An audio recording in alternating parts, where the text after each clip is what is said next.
Nick Matzke, the man, the myth, the hairlessness.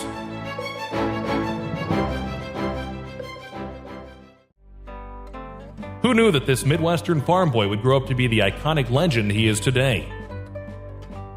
Born and raised in rural South Dakota, Nick spent much of his time laboring in the fields, doing the kind of hard physical work that would eventually build him into a world-class athlete. But all of that time spent on the farm left Nick isolated, helping to form the strange thoughts and opinions that would someday lead to his downfall. When it was time to go to college, Nick surprised all who knew him by choosing a school recognized more for academics than athletics. In the end, this risky selection paid off. Nick's superior athletic skills were welcomed by every team on campus, and he quickly became a true campus superstar.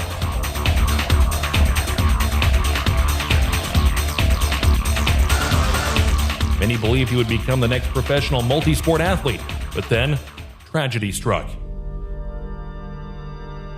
During the preliminary rounds of the Nathan's Hot Dog Eating Contest, rookie contestant Nick Matzke, not used to having several hot dogs forced down his throat, collapsed during the event's final minute.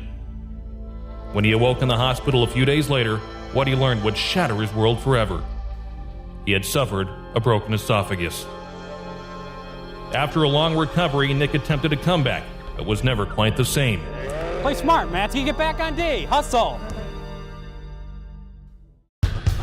Realizing that his athletic career was over, Nick's life quickly spiraled out of control. He turned to drugs, alcohol, and endless partying to fill the void.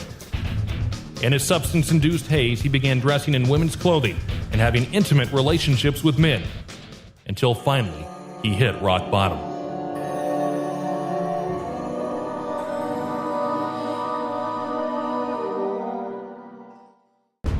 Fearing that the substance abuse had taken over his life, Nick looked again to a comeback in sports, this time from the broadcast booth.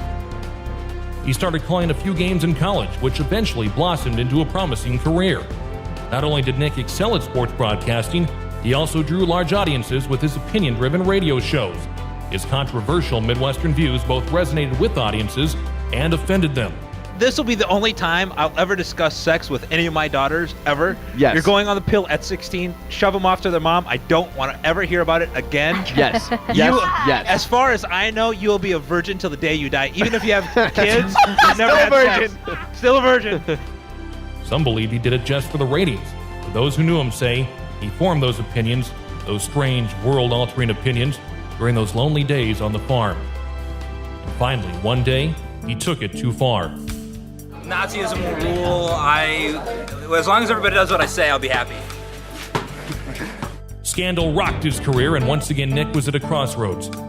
With his career in shambles, he took a break from the microphone to start a new chapter in his life. One few imagined they'd ever see. That of a family man. He finally settled down, married the love of his life, and made good on an earlier on-air prediction. I am destined to have 10 girls, between my mom having 7 kids and me as big into sports as I am and wanting all boys. I'm destined to have all girls because guys got a sick sense of humor.